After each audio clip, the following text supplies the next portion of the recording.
Hello, it's Alex. Welcome to my channel. I'm here today to do something a little bit different. This is the 5 questions in one take. Is it a challenge? I don't know, but 5 questions in one take. My friend Sam, who has a channel here on YouTube, Frugalissima, tagged me when she did hers a few days ago, and now it's my turn. So it's kind of as it says on the tin, really. 5 questions to do with sewing and having a sewing YouTube channel, and I've got to do it all in one take, and that is going to be the biggest challenge of all. Anyway, I'm going to go straight in because I'm on a roll. And the first question is, on my little notebook, what has your sewing journey looked like? Well, I am not one of those people who sewed or learnt to sew at their sort of grandma's knee or at the mother's knee. My mum is a very creative person. She went to art school, but she didn't know how to sew, or she wasn't able to pass that on to me anyway.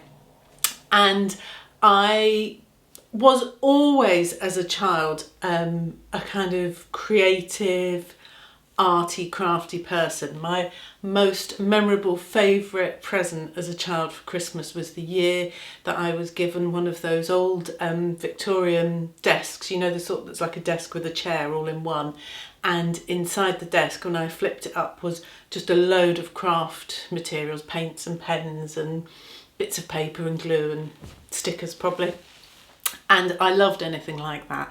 So I guess I would have been drawn to sewing had it been in the house, but it wasn't. So the first time I learned to sew was at school. I don't really remember what I learned to do. I think I probably only had sewing for 1 term.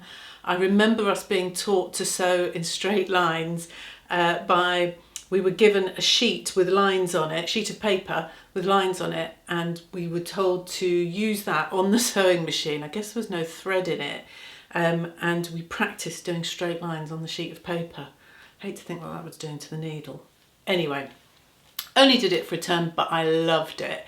And after that, I attempted to teach myself to sew probably about 3 or 4 times until I really kind of did it properly.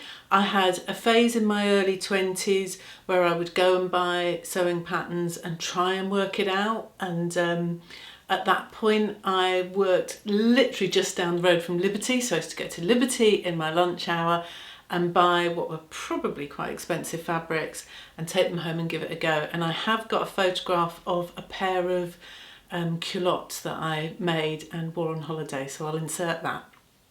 I hate to think what they looked like on the inside.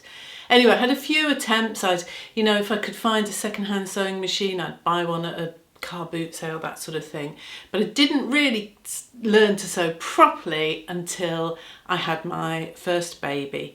And she was born in August. That Christmas, I asked my husband to if I could have a sewing machine for Christmas, and my brief to him was get the cheapest one you can, because I don't know whether I'm going to stick to this.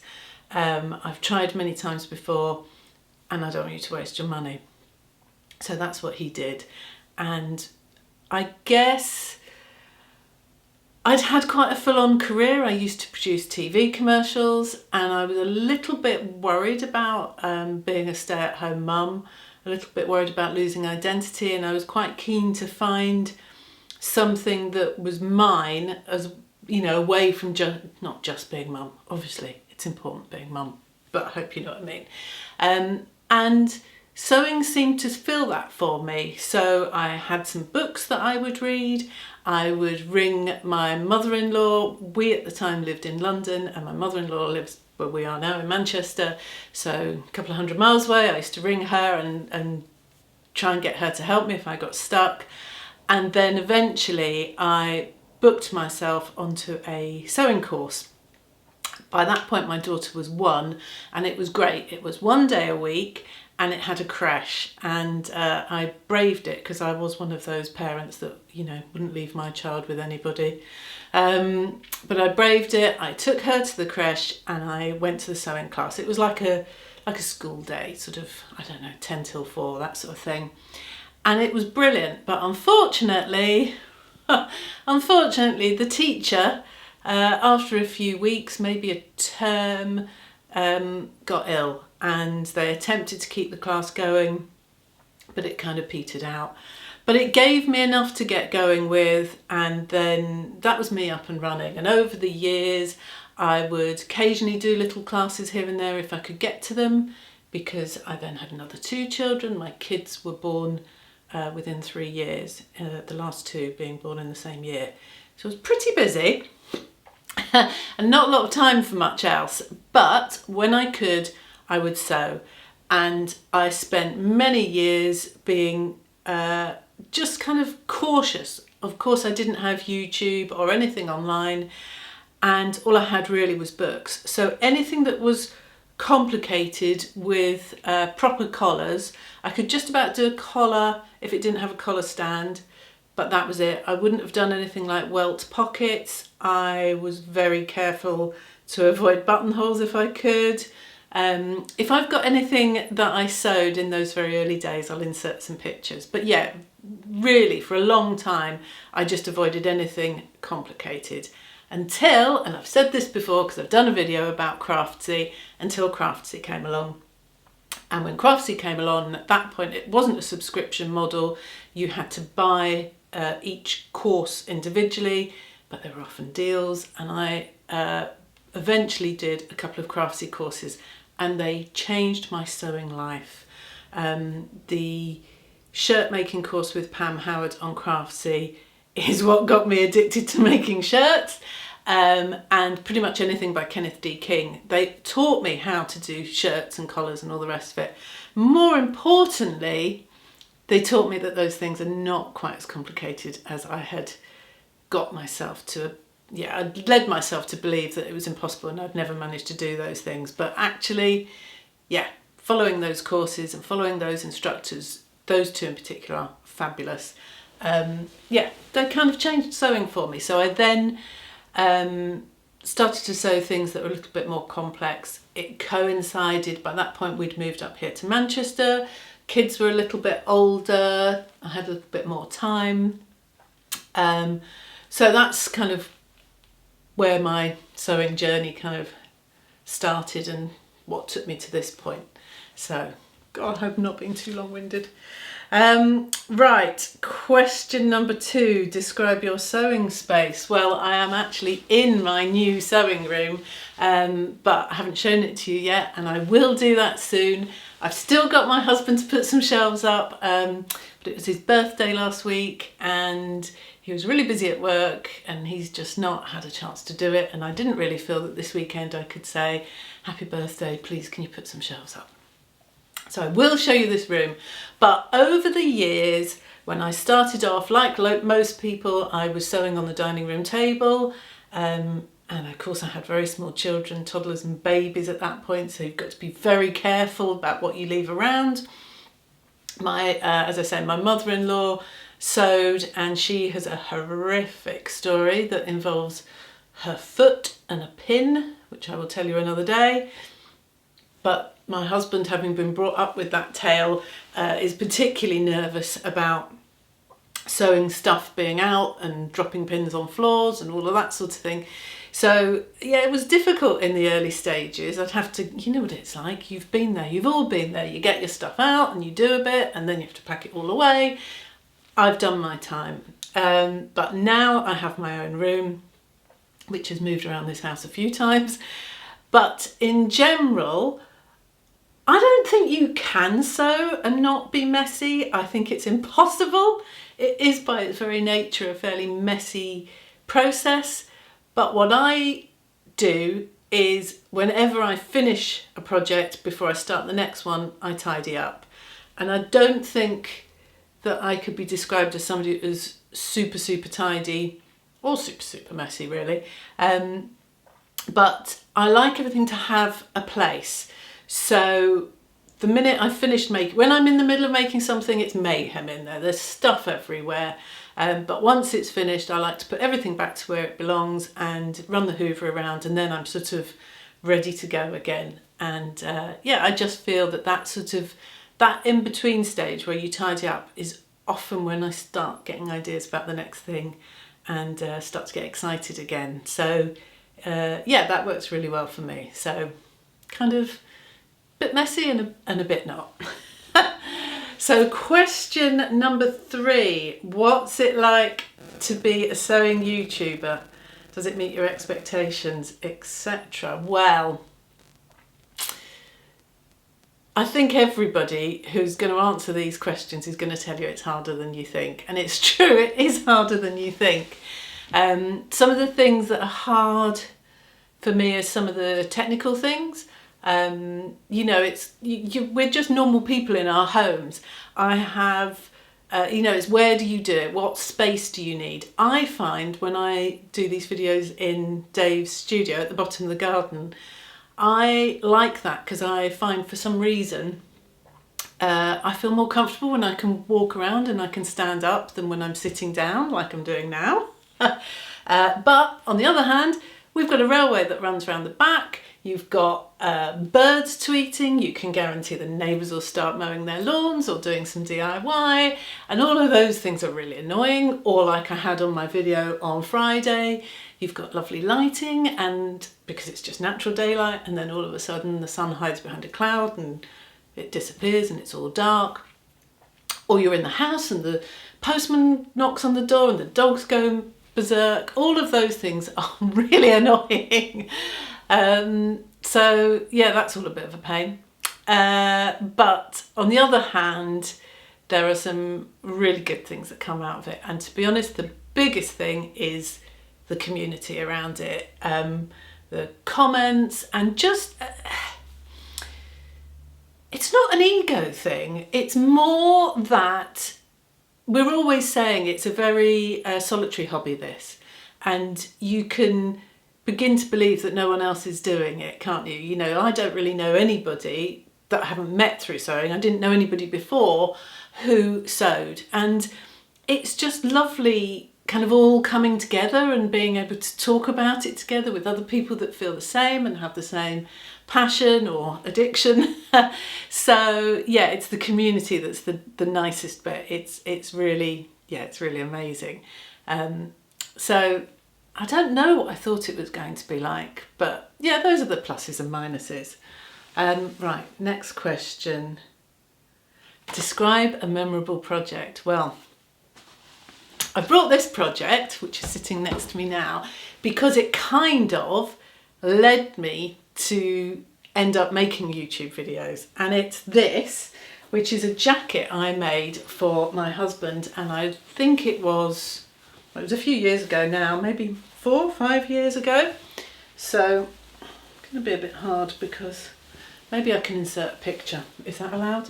So it's this jacket that I made him. I lined it, so it's got like a half lining, and hopefully you can see I've just taken it out of a shelf, so it's a bit creased. I bound all the sleeves, and it's got welt pockets, and then on the inside the pattern had no lining at all, so I guess I drafted the lining myself and worked out how I wanted it to look. And on the inside it also has 2 inside pockets, and this one in particular, the smaller one, was a request from my husband. So he is a creative director in a design agency, and he is always sketching, and he said could he have, what he really likes to have is a little inside pocket to put a couple of pens. Trust me, he is forever leaving pens without their lids on, inside pockets, and somebody's having to do with ink stains. Anyway, so he asked for that, and the reason, well, not the reason I made it, but oh look, I did a little, forgotten that, a little bit of velvet on the back of the collar. Oh, I was very pleased with myself. The reason it's creased is he has never worn it. He has never worn it for no other reason than, like, well, a lot of people really, it's not really in his comfort zone, and yeah, I think it wasn't really very him. I think I was making it more because it was the sort of thing I wanted to make rather than the sort of thing he would wear. Oh, look at that. Just noticed, completely forgotten. Did a little blue buttonhole and then the buttons, 2 dark ones and a light one. Did I do that on both sides? Yes, I did. Anyway, as I say, having re-found it, because I went and dug it out, I think I'm going to show it to him today, remind him of it, because I think his style has changed a bit and I think he might actually wear it. But the reason it's memorable is this. In my local area, we used to have, unfortunately it's closed down now, but we used to have a branch of Abercarn. And Abercarn are a sort of knitting and fabric, general crafts, but mostly knitting and fabric shop who have a number of branches across the northwest of England. And they did a sewing bee competition. And the idea was that each one of their branches would open up the competition to their customers, and the branch, I think it was the managers or the staff in each branch, would select a winner, first, second and third, and the person winning the competition for that branch would go through to the final. And the final was a competition, a day, a bit like the sewing bee, where there would be 2 judges. One was a really good sewing teacher called Celia, and the other was a guy called Paul Clark, who had been on the sewing bee a few years before. And the first prize was a Janome sewing machine, but mostly it was just a bit of fun. Anyway, I entered this jacket into the competition for my local branch here in Altrincham, and I won. And they said, Debbie, who's the manager there, said to me, to be honest, Alex, it was the little pocket, this little pocket, that swung it. They just thought it was a really nice little detail. So I won the competition for the Altrincham branch, which meant that I got through to do the final day. And on the final day, we were given 2 projects to complete in the day. In the morning was basically like a pencil case, and the afternoon, I think it was like child's pyjamas. Anyway, I was useless. I wasn't useless so much in what I made, but people were racing ahead, sewing way faster than I was. And by lunchtime, some people had gotten to the second project, which was the pyjamas, and I was still fiddling around with a pencil case, being all exacting and making it perfect. And when it came to the end of the day, I just hadn't completed. I'd got the pencil case and half the pyjamas, I think. I can't remember, it was a long time ago. But I hadn't completed it, so needless to say, I didn't even get near. I don't know if it was first, second or third or just a winner. So somebody else won. Funnily enough, her name was also Alex. But yeah, it sort of knocked my confidence a little bit for a while, just because, I wasn't expecting to. I think I was very possibly the kind of worst out of the group in terms of timing. I think most people had managed to finish and I just wasn't anywhere near. So it knocked my confidence for a little bit, and I just thought, oh, why am I even bothering to do this? And then one day my husband gave me a pep talk and said, come on, go back to sewing, you love it, don't let that one day put you off. Have you thought of writing a blog? Why don't you write a blog? And around that time, it was around the time I was turning 50, I had a bit of a sort of bee in my bonnet at the time about that change in lifestyle. I could see that the kids were growing up and beginning to get to the stage where they would move out of home, which they now have just done. And trying to carve a bit more of a life out for me and not be so much about what everybody else in the family needed and wanted. And as part of that, I was telling myself that I was going to push myself and stop sort of playing things safe. And some of those things that I'd thought I'd love to do, sometimes you say, oh, I'd love to do that, but I couldn't. I was saying, challenging myself. So I said, right, go on, I'll write a blog. So I wrote a blog post, or I did a blog for a little while. And then that led me to, got a little bit more confident. And then the sewing bee got resurrected, and they were advertising that they wanted contestants, and I applied to do the real thing, the Great British Sewing Bee, which had a number of auditions and a number of rounds to get through, and I got very, very close, very, very close to getting onto that series of the Sewing Bee. That was the series that had Jen Hogg and Janet on. Janet Poole, is Janet's surname Poole? Anyway, got really, really close. Obviously I didn't get onto it, but it gave me a lot of confidence. I got back all the confidence that had been knocked from doing the Abercarn thing, that had come from this. And then I thought to myself, right, you didn't get onto the Sewing Bee, you've got your blog is starting to get up and running, why not do a YouTube video and just see how it goes? And as I say, I was still trying to push myself. I'm not anything like as confident as I think I come across. People have always thought I'm way more confident than I really am. So yeah, I ended up doing one and then another one and then another one, and I'm still here. So that's why this is my memorable garment, because if I hadn't have done this, I wouldn't have done the Abercarn thing, I wouldn't have done the blog, I wouldn't have ended up here on YouTube. I did really worry that I was going to waffle. Sorry. One take. Right, lastly, because I'm worried I've gone on too long, is a quote or saying or a piece of advice that resonates with sewing or having a YouTube video. And when there was a similar thing, a question thing recently, well not recently, a while ago, I said my quote would definitely be, and it's literally gone out of my head, where is it? Oh, comparison is the thief of joy, which I just think is my quote for life really, not just sewing. You know, let's not compare ourselves to other people. It doesn't get you anywhere. So I still very much think that applies to the sewing world. I used to think that I couldn't write a blog or couldn't do a YouTube channel because I had no professional training in sewing. You know, I was like, well, what do I know? There's lots I don't know. I can't do this. And then I found that, you know, I was basically comparing myself to other people and saying, well, that person seems to know more than I do, so I shouldn't do it. It's just rubbish. Just give it a go. Just give it a go. And that's the same with sewing, regardless of the YouTube and the blog thing. You know, yes, you can look at, there'll always be somebody that can do it better than you, or somebody that's more creative than you, or more stylish, or has got fit down and you struggle with fit or whatever. Who cares? Who cares? Just do it. And I know that that's probably what everyone else has said to this question, but a combination of the two. Don't compare yourself to anybody else or anything else. Just have a bash.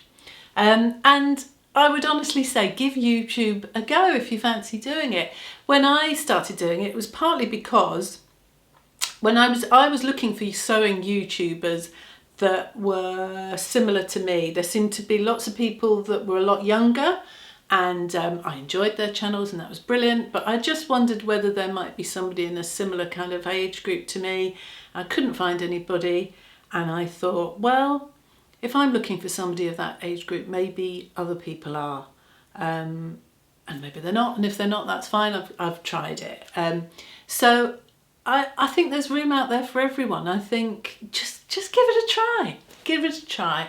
Really, all you need is an iPhone and hopefully a nice quiet house without dogs barking and trains going past and sun disappearing behind clouds. But don't let that put you off.